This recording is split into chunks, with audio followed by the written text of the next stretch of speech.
इस दुनिया से, कितने दुखदाई वो पल रहा होगा, किस तरह से देख रहे हैं आप? बहुत बहुत ही दुखद घटना है। बहुत, मैं कहूँ इतनी निंदनीय है। एक भाई एक बहन दोनों थे। मैं कल उनके दोनों माँ बाप से मिलके भी आया था। मैं उसके माता पिता से मिलकर आया। मैं हॉस्पिटल में सारे डॉक्टरों से मिलकर आया। सारे डॉक्टर्स खूब प्रयास कर रहे थे कि कैसे ही करके इस बच्चे को बचा लिया जाए, परंतु बड़ी दुखद ये समाचार है। और वास्तव में मैं कल उनके माता पिता से मिला तो उनको देखकर मैं खुद ही व्याकुल हो गया था। वास्तव में बहुत बड़ी, मैं कह रहा हूँ कि इतनी दुखद घटना है। और इस तरह के जो ये घटनाएं कर रहे हैं, मैं कह रहा हूँ इनको सख्त से सजा मिलनी चाहिए ताकि दोबारा कोई भी इस तरह का कोई कृत्य कर नहीं पाए। कोई बहुत बड़ी दुखद घटना है। इकलौता बेटा था उस माँ बाप के, और इस तरह से एक छोटा जो 10वीं में पढ़ने वाला बच्चा था उसको इस तरह से जघन्य उसके साथ चाकू से गोद देना। और डॉक्टरों ने खूब प्रयास किया और कल तक ये उम्मीद थी कि शायद बच्चा वापस हो सकता है, परंतु आखिर वो बच नहीं पाया। बहुत दुख की बात है। भागीरथ जी, आप मिले परिजनों से, आपने बातचीत की उनसे, और आपको भी लगा होगा कि कितने हैरान और परेशान है और क्या कुछ स्थिति अभी उनकी हो रही होगी। मांग सिर्फ उनकी न्याय की है। बहुत कराती है उनकी। बच्चे की माँ तो 3 दिन से नहीं तो वो बिल्कुल भोजन नहीं कर रही थी वो। और हमने खूब ढाढ़स कि नहीं तुम भोजन करो, ठीक हो जाएगा ये। हमने खूब ढाढ़स बनाया। और वो पिता भी कतर, जो पिताजी कतर में रहता था वो भी आ गया। और सारे सब कुछ उनका कोई ऐसा पता नहीं है। उस बच्चे ने पहले भगवान राम का और उन्होंने धारण किया था रूप। और मेरे वो फोटो दिखाई उन्होंने। उनके माँ बाप ने, उनके परिवार, दादी से मिला मैं, उनकी माँ से मिला, पिताजी से मिला, बड़े पिताजी से मिला, सबसे मैं मिलके आया। और बहुत दुखद घटना है। पहले तो आगे कन्हैयालाल की सरेआम हत्या कर दी और इस तरह का ये जघन्य कांड, पता नहीं क्या करना चाह रहे हैं, समझ में नहीं बैठ रहा है।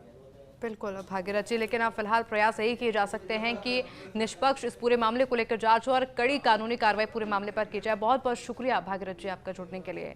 और लगातार अपडेट इसी बीच हम आपको दे रहे हैं कि वार्ता अब लगातार जारी है। जो उम्मीद बनी हुई थी सभी आंखों की में कि शायद देवराज बच जाए, लेकिन वो उम्मीद अब सभी की टूट चुकी है। और ऐसे में प्राथमिकता अब यही कि आर्थिक तौर पर देवराज के परिवार की मदद की जाए। 3 दिन से उस्मान ने कुछ खाया नहीं, कुछ पिया नहीं, क्योंकि चिंता उसको सिर्फ अपने बच्चे की। वो बेचारी बार बार गुहार लगाती रही मिलने की, लेकिन अब वही मां गुहार लगा रही है कानूनी कार्रवाई की, सख्त कानूनी कार्रवाई की। 3 तस्वीर इस वक्त हम आपको दिखा रहे हैं।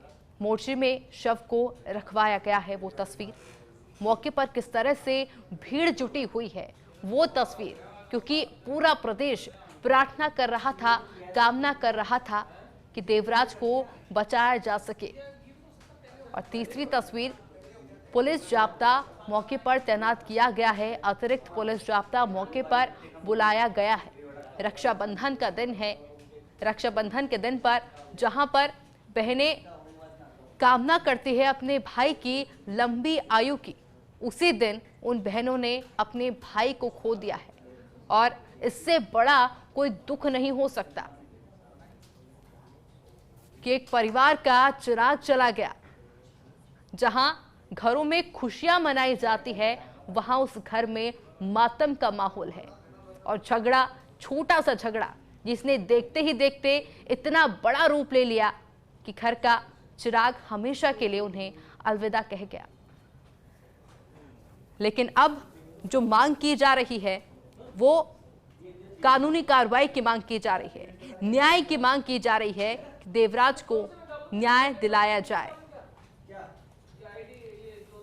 फिलहाल देवराज के शव को मोर्चरी में रखवा दिया गया है और वहां पर भी पुलिस जाब्ता तैनात किया गया है। इस वक्त मौके पर भी भारी संख्या के अंदर लोगों की भीड़ पहुंची है। और ये उन लोगों की भीड़ है, ये वो चेहरे हैं जो कि पिछले 3 दिन से लगातार प्रार्थना कर रहे थे कि देवराज को बचाया जा सके। हालांकि प्रयास चिकित्सकों के द्वारा भी पूरे किए गए कि कैसे भी करके देवराज बच जाए, लेकिन आज देवराज ने दम तोड़ दिया है।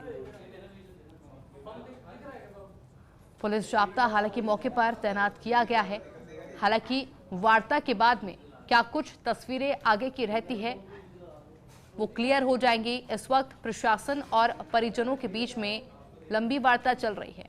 एक तरफ जहां मां चाहती है कि उसके बच्चे को घर लाया जाए, लेकिन इस बीच लॉ एंड ऑर्डर को मेंटेन करना एक बड़ा चैलेंज प्रशासन के लिए जरूर हो सकता है। लेकिन मृतक की मां अब आरोपी को फांसी की सजा देने की मांग कर रही है।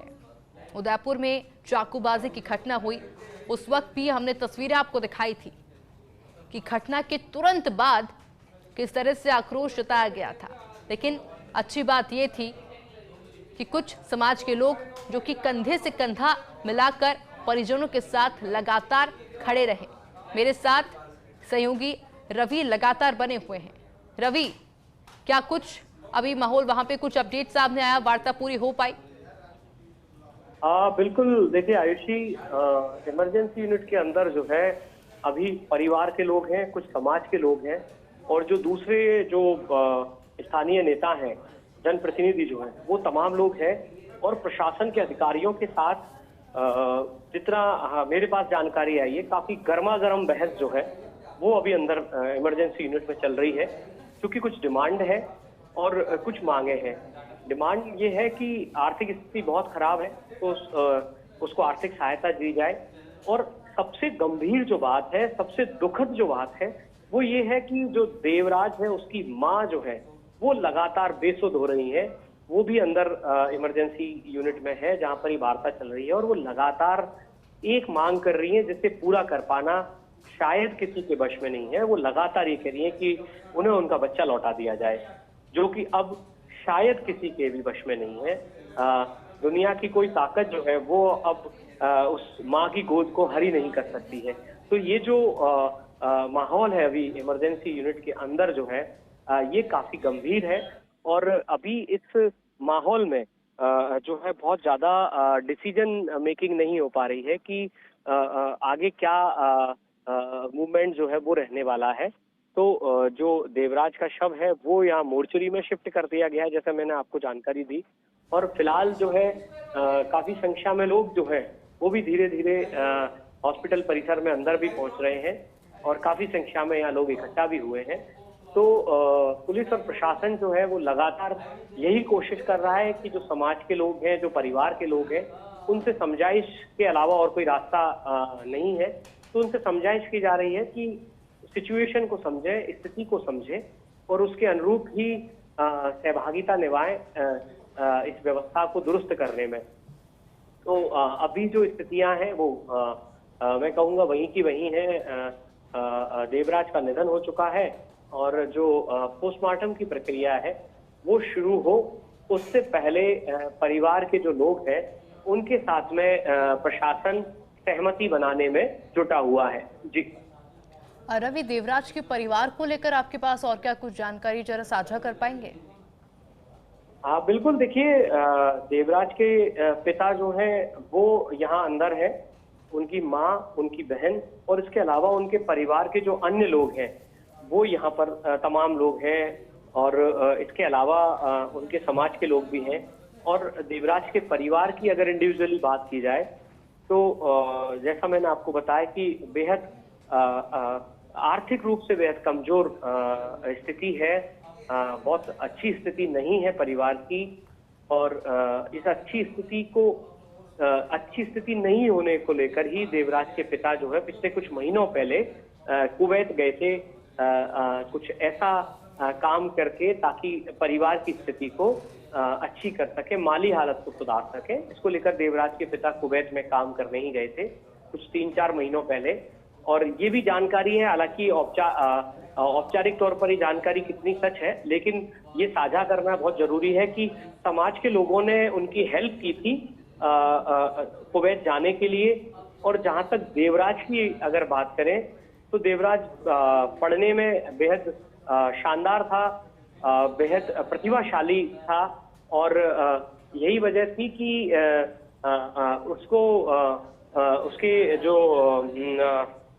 परिवार के लोग हैं वो इस बात से बेहद परेशान और निराश हैं कि एक ऐसा व्यक्तित्व, एक ऐसा बेटा जो है वो उन्होंने खो दिया जो बेहद प्रतिभाशाली था। जी आयुषी।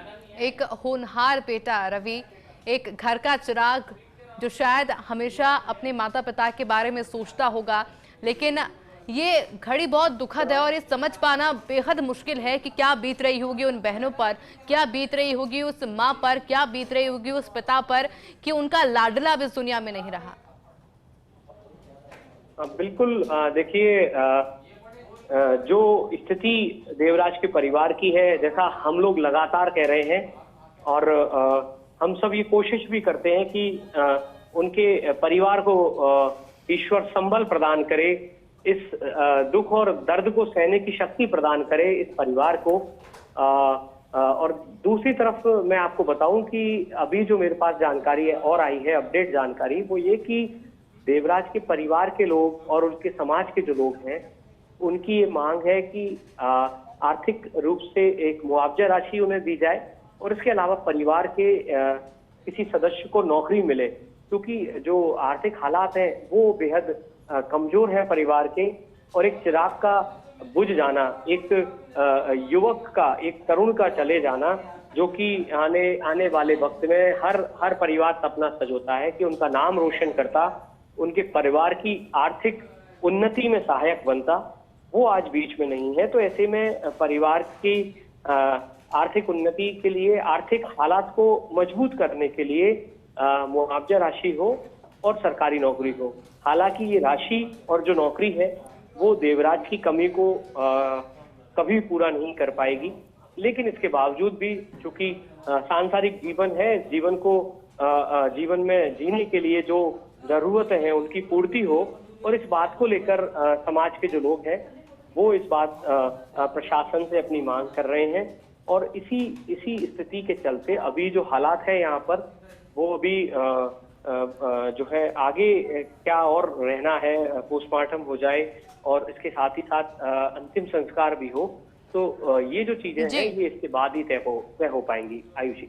बिल्कुल रवि, देखना होगा कि इन मांगों पर कहां तक सहमति बन पाती है। नजर आप बना रखिएगा, लगातार अपडेट आपसे लेंगे, लेकिन